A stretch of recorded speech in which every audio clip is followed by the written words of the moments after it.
Good afternoon students, I am your physical education teacher. Today we are discuss about flexibility. तो चलिए start करते हैं।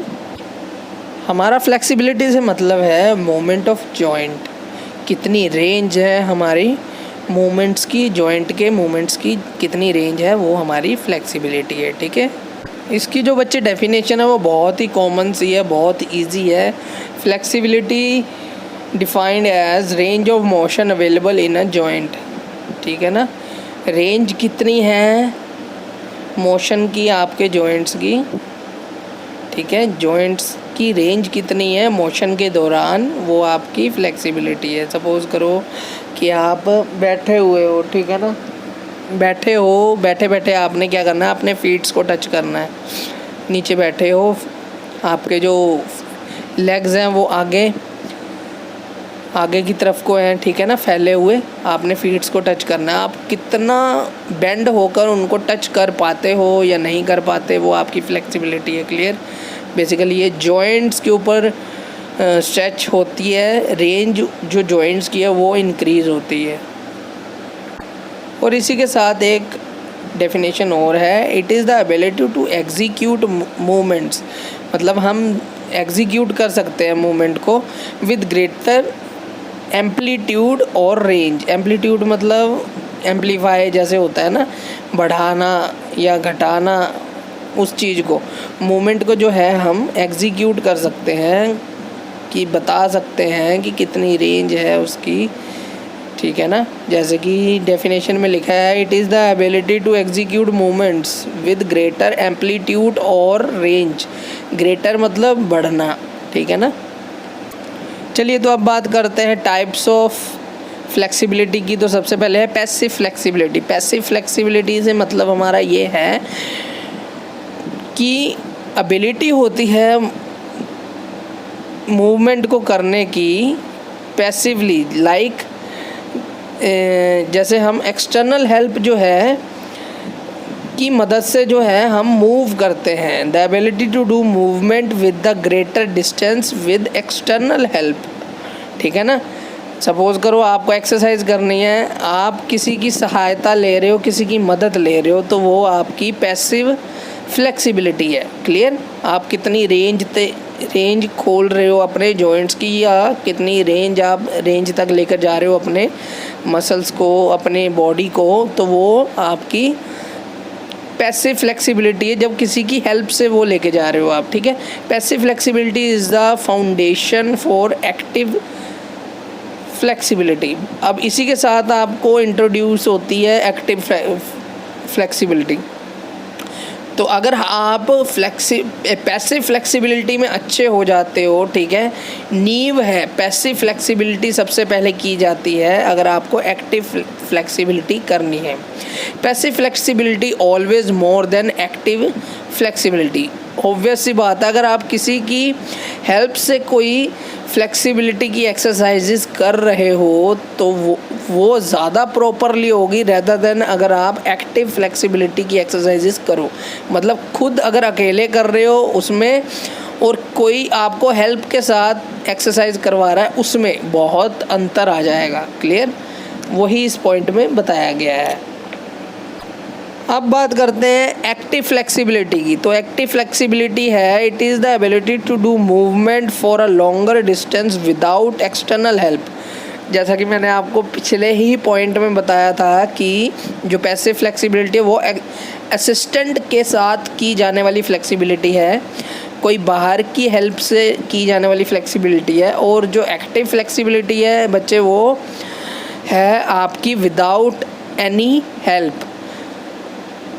तो इसी के साथ जो है हमारे पास एक पॉइंट है स्टैटिक फ्लेक्सिबिलिटी। अब एक्टिव फ्लेक्सिबिलिटी का एक पार्ट है स्टैटिक फ्लेक्सिबिलिटी। बेसिकली ये दो पार्ट्स में डिवाइड है। दो में से जो पहला पार्ट है वो है स्टैटिक। स्टैटिक मतलब रुके रहकर।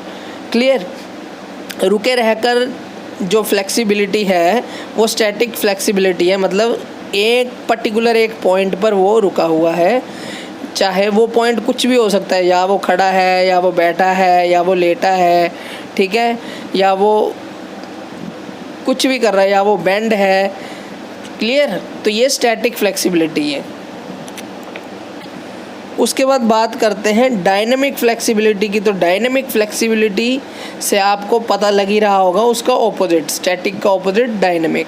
डायनेमिक से मतलब है आपका मूवमेंट, जिसमें आप मूव करके एक्सरसाइजेस करते हैं। क्लियर। चलिए तो स्टूडेंट्स अब हम बात कर लेते हैं इनके मेथड्स की। कौन से ऐसे मेथड है जो फ्लेक्सिबिलिटी को इम्प्रूव करने में हेल्प करते हैं।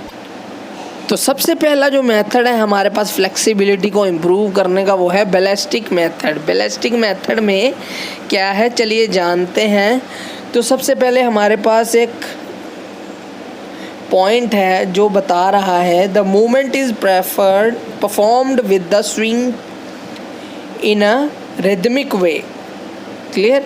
जो मूवमेंट की जाएगी बैलिस्टिक मेथड में वो कैसे की जाएगी, रिदमिक वे से। सपोज करो आपने बेंड होकर खड़े होने के बाद बेंड होकर आगे आपने फीट्स को टच करना है। तो आप क्या करोगे, पहले बिल्कुल स्ट्रेट खड़े होगे, फिर उसके बाद टच करोगे नीचे बेंड होकर, फिर स्ट्रेट खड़े होगे, फिर नीचे टच करोगे बेंड होकर।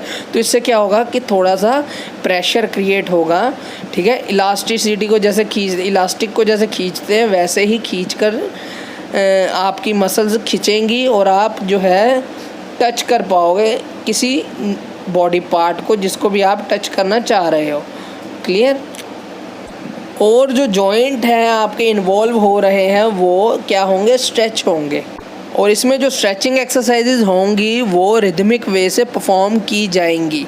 क्लियर। विद काउंट भी हम कह सकते हैं, विद काउंट भी हम कर सकते हैं। हर काउंट में जो है हमारा जॉइंट जो है स्ट्रेस को मैक्सिमाइज करेगा अपनी लिमिट तक। ठीक है ना, अपनी पूरी लिमिट तक जाएगा, मैक्सिमम जहाँ तक वो जा सकता है। उसके बाद फ्लेक्स्ड होगा बिफोर सच एक्सरसाइजेज। क्लियर। फ्लेक्स्ड मतलब सिकुड़ेगा। उसके बाद फिर वो प्रॉपर एक्सरसाइजेज होगी, प्रॉपर वार्म अप होगा, अटेंशन की जाएगी, क्योंकि मैक्सिमम चांसेस हो सकते हैं कि ओवर स्ट्रेच हो जाए, इसलिए हमारे को वार्म अप भी करना ज़रूरी है इन एक्सरसाइजेज से पहले। उसके बाद हमारे पास एक मेथड है बच्चे, स्टैटिक स्ट्रेचिंग मेथड। स्टैटिक से ही आपको पता लग रहा होगा कि यहाँ पर सिंपल पर्टिकुलर एक पोजीशन में आपने खड़े रहकर जो है इसको परफॉर्म करना है। ठीक है। अपनी पूरी रेंज तक जाना है जहाँ तक आपका जॉइंट जा सकता है। क्लियर। और ये जो मेथड है हम टाइम के हिसाब से स्ट्रेचिंग कर सकते हैं स्टैटिक, जितना इंडिविजुअल का पर्पस है जाने का। क्लियर। स्टैटिक में जहाँ तक आपने जाकर जितनी रेंज तक आपने खोलना है वो एक इंडिविजुअल के ऊपर डिपेंड है, आपके ऊपर डिपेंड है कितना आप कर सकते हो कितना नहीं। ठीक है। बेसिकली जैसे कि मैंने आपको बताया कि बैलिस्टिक मेथड जो है हम वार्म अप करके या करते समय यूज़ कर सकते हैं। उसी दौरान हम स्टैटिक जो मेथड है वो हम कब, कूल डाउन के टाइम पे, जब हमारी एक्टिविटी ख़त्म हो चुकी है, हम अपनी बॉडी को रिलैक्स करने के टाइम पर 10 सेकंड्स तक कर सकते हैं। बट अगर हमारे को इम्प्रूव करनी है रेंज फ्लेक्सिबिलिटी तो हम 30 तक उसको बढ़ा सकते हैं। क्लियर। स्टैटिक स्ट्रेचिंग को और एडवाइस किया जाता है और तब तक बढ़ाया जाएगा, ठीक है ना, जब तक कि वो अपने लोअर लेवल तक ना आ जाए। क्लियर।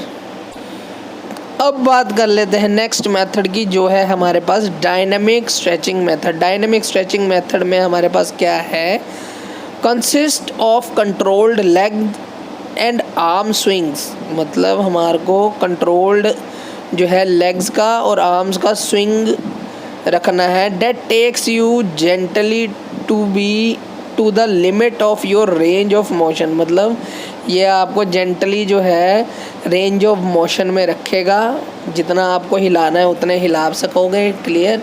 ज़्यादा ओवर नहीं मूव करवाओगे। Start with the movement at half speed, मतलब स्लो स्पीड से या मीडियम स्पीड से आप स्टार्ट कर सकते हो। For a couple of repetitions,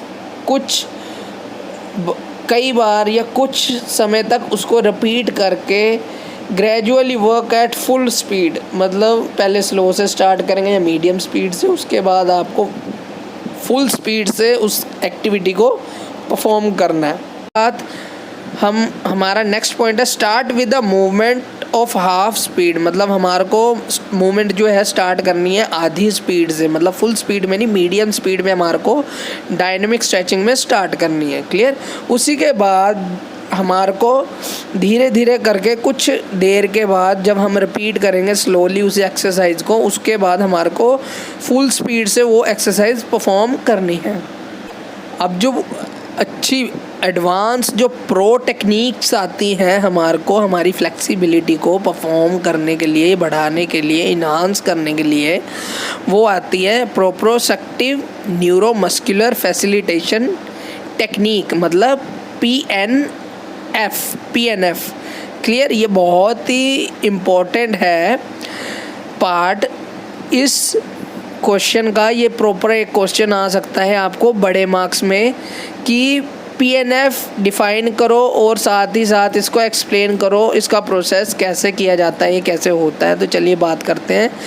this technique is used by advance sports person for gaming flexibility. PNF involves the use of muscle contraction before the stretching in the attempt of achieve maximum muscle relaxation. Basically इसके अंदर क्या है कि जो perform की जाती है ये टेक्निक वो स्पोर्ट्स पर्सन द्वारा की जाती है जो कि एडवांस लेवल पर होते हैं। ठीक है। PNF में जो इन्वॉल्व होते हैं मसल वो इतने कॉन्ट्रैक्ट किए जाते हैं, मतलब इतने कॉन्ट्रैक्शन से पहले उनकी जो स्ट्रेचिंग होती है वो तब तक की जाती है जब तक वो मसल जो है रिलैक्स ना हो जाए। बेसिकली वो जो टेक्निक है PNF ये मसल को रिलैक्स करने में भी हेल्प करती है, साथ ही साथ फ्लेक्सिबिलिटी तो होती ही है।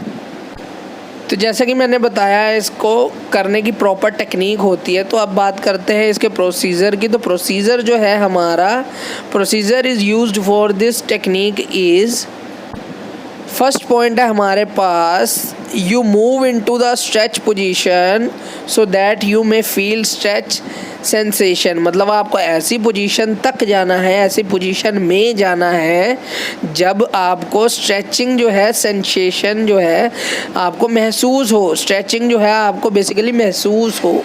बेसिकली इसके अंदर अब जो सेकंड पॉइंट है उसके अंदर बताया गया है जो आपका पार्टनर होगा वो आपको लिम्स को होल्ड करेगा, स्ट्रेच करेगा, स्ट्रेच की पोजीशन में लेकर जाएगा। क्लियर। वो हेल्प करेगा आपको प्रॉपरली आपके लिम्स को, लिम्स अब क्या हो सकते हैं हाथ और पैर, ठीक है, इनको ऐसी पोजीशन में लेकर जाएगा, ऐसी स्ट्रेचिंग देगा जिससे कि आपको बढ़िया रिजल्ट मिलेंगे और आप फ्लेक्सिबल हो सकते हो। उसके बाद नेक्स्ट पॉइंट है हमारे पास you push against your partner.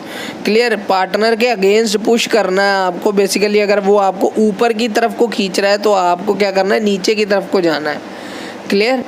Against यही होगा ना। उसके बाद contraction the antagonist muscles like, जब हम बात करते हैं एंटागोनिस्ट की तो सपोज करो अगर हम अपना बाइसेप दिखा रहे हैं, अपना डोला दिखा रहे हैं, तो उस समय पे जो हमारी डोले की शेप होगी, जो सिकुड़ रही है, जो कॉन्ट्रैक्ट कर रही है, वो है एंटागोनिस्ट। क्लियर। एंटागोनिस्ट मसल्स बन जाएगा उस टाइम पे। ठीक है। उसके बाद है 4 6 to 10 सेकेंड हमारे को सिकुड़ना है, हमारे उस मसल को सिकुड़ना है जो 6 से 10 सेकेंड्स तक हमारे को ये करना है। उसके बाद देन रिलैक्स, उसके बाद हमारे को रिलैक्स करना है। क्लियर। अब जो सेकंड पॉइंट है during the contraction your partner aim is to resist any movement of the limbs, मतलब कि अगर आपकी कुछ मूवमेंट ऐसी हो रही है जो कि नहीं की जानी चाहिए तो उससे जो पार्टनर है आपका वो क्या करेगा, रेजिस्ट करेगा, मतलब रोकेगा। ठीक है ना। अनवांटेड मूवमेंट्स जो आपके लिम्स की है उसको रोकेगा। उसके बाद नेक्स्ट पॉइंट में है आपका जो पार्टनर है वो आपके लिम्स को ऐसी पोजीशन में लेकर जाएगा जब तक आपको स्ट्रेचिंग की सेंसेशन नहीं आ जाती, स्ट्रेचिंग महसूस नहीं हो जाती, खिंचाव महसूस नहीं हो जाता। उसके बाद हमारे पास है नेक्स्ट पॉइंट कि रिपीट करना same procedure again and again, clear. उसके बाद है repeat whole procedure 3 to 4 time, मतलब 3 से 4 बार हमारे को ये प्रोसीजर जो है परफॉर्म करना है अगर हमारे को अच्छी तरह फ्लेक्सिबिलिटी चाहिए तो। अब मैं यहाँ पर आपको एक नोट दे रहा हूँ नीचे एक लाइन का, जिसमें लिखा है कि शॉर्ट पॉसिबल टाइम में ये टेक्निक जो है आपको हेल्प करेगी आपकी फ्लेक्सिबिलिटी को डेवलप करने में, इंक्रीज करने में, इन्हांस करने में, क्लियर।